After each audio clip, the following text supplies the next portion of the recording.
It's no surprise that Frozen has spun off 2 short films and has a sequel planned in 2019. I have not seen these, nor do I plan to see these, because that's what you do when you don't like a movie. You don't watch its sequels. April Fools! Okay, let me start off by saying that when I first watched Frozen and when I made my review, I 100% had intention of never watching any of its sequels. But Ridley was never supposed to be playable in Super Smash Bros., but customer demand brought him in, so why not? That's right, this review is at the demand of the audience, not just some YouTube comments, but actual flesh and blood human beings who have come up to me and asked, "Hey, when's the Frozen 2 review?" People even gave me money to rent the DVD. Because frankly, there was no way I was going to be spending any of my money on anything Frozen related. So what did I think of it?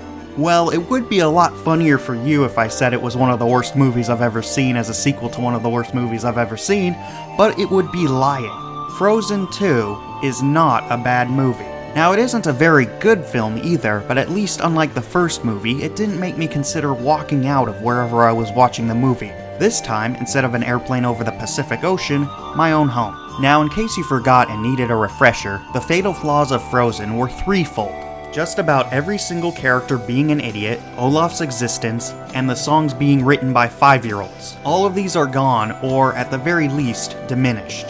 The conflict of this movie being an external one rather than internal really helps with the first flaw. Although let me tell you, plot threads that were introduced in this movie make the previous movie even stupider. Spoiling the movie would make discussing it in this review so much easier. However, because it's recently released at the time of this recording, I must tread lightly. I will say this, however, Elsa and Anna's parents, the worst parents ever, they actually have met people like Elsa who are able to manipulate the environment around them.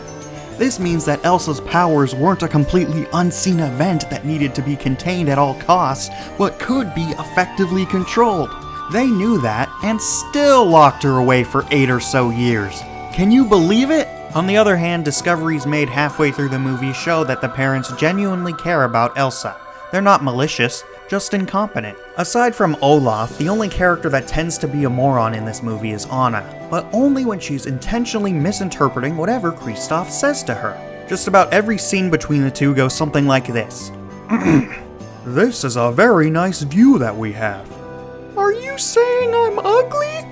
Olaf is still terrible, but he's a lot less terrible. Let me try to explain this in a way that's easy to understand. You know how in Cars 2 they turned up Mater's stupidity and obliviousness up to 11? Basically, this is the exact opposite of that. I can only imagine that Disney got a lot of angry letters from annoyed parents. The second best thing he does throughout the entire movie is a one-man reenactment of the original Frozen, which I thought was genuinely hilarious. The single best thing he does throughout the entire movie? I think that counts as a spoiler. Nudge nudge, wink wink. Finally, the music did get a tremendous upgrade overall. The songs rhyme in a way that don't feel forced, and they're written much better. I actually like the song Show Yourself, as it shows Elsa's character development. Whereas Let It Go was about accepting yourself despite being a stupid, selfish piece of garbage, Show Yourself is about improvement into becoming the best version of you. Now, a complaint that I want to bring up that wasn't present in the first Frozen movie is the voice acting. There are some instances, for both Anna and Elsa, where it sounds as though they brought in Tara Strong to do some extra voice lines instead of the original actors for a second take. That might seem like nitpicking, but it certainly threw me off a few times. Lieutenant Matthias! Library, second portrait on the left. You were her father's official guard. The square root of 546 is 23.366642899109. So overall, was it a good movie? Not really. With that said, it's not exactly a bad movie either. It outperformed the original Frozen at the box office, which at its time was the highest grossing animated film of all time, so a third Frozen movie is almost assured to happen.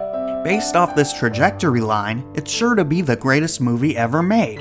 If there's one thing I've learned from this entire thing, I'd like to go back and revise what I said in my original Frozen review. It's not that you don't see the sequel if you don't like the original movie, rather you just rent it to minimize your losses if it turns out to be terrible.